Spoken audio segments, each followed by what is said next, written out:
So what's it like getting a chance here in Detroit? I mean, best hockey league in the world, right? So it's always fun to be back.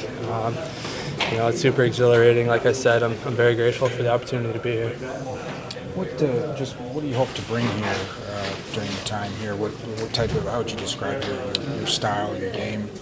I'm going to try to bring a well-rounded game here. Just try to be reliable in the D zone. I think opportunities will arise offensively, in which case I think I can capitalize.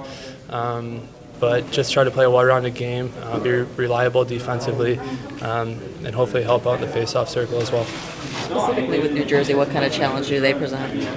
They just compete hard.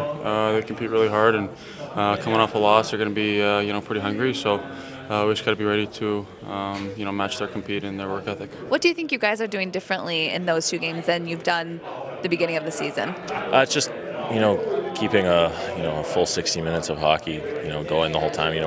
We need to work hard. We're a skilled team, but we have to get the puck in deep and get it behind their D and grind them down low. And I think if we do that, we're a tough team to handle. What's the team morale like in the locker room now after these couple wins? It's much better. Everybody likes to win, so we're all happy and smiling, and hopefully we can keep going. You guys got Taylor Hall on the Devils talking about tonight. He's a force to be reckoned with, a big goal scorer. What do you guys have to do to combat that? Just try to handle his speed, have good gaps as defensemen, be close to him and not let him have any time and space to gain that speed and then make a play. That's mostly the main thing. Just stay right on him and not give him any time. Let's talk about the decision to call up Megan instead of, say, like in.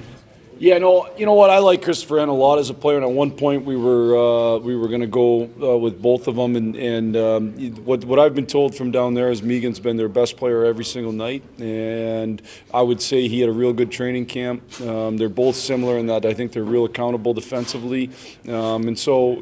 I think it was a real close decision, but we decided to go with Megan this time. He has a little bit more of an offensive game at this point too, maybe? Or he's got a little more offensive game, and the other thing with N is we'd like to not be a roller coaster if we can avoid it, and so if you're getting a similar type player and maybe adding a little bit more offense, it allows Megan or Enner to stay put for now. When an opponent loses like they did the night before, is it like, oh boy, here we go? I mean, could it obviously go either way, but I mean, do you hate to see that sometimes? Or? We're just so wrapped up in ourselves right now that I obviously knew what the score was. I'm sure that their coach is on them. I'm sure at the end of the day, we've got to outcompete them. Whether they come in here with a burr because they got beat or not, we have to outcompete them. So certainly I reminded our players of what their score was, and we better be ready to compete at a high level. How about building on the fact that you guys have won a couple in a row now, and you want to obviously keep that going? Yeah, well, you build on it by playing great hockey, and so we better come out today and play great hockey, and we better come out today and ready to compete and win puck battles and puck races. And if we do that, I think we've been a good team. The last couple of games we've been in position to win games, and we've won them. Prior to that, we hadn't won them.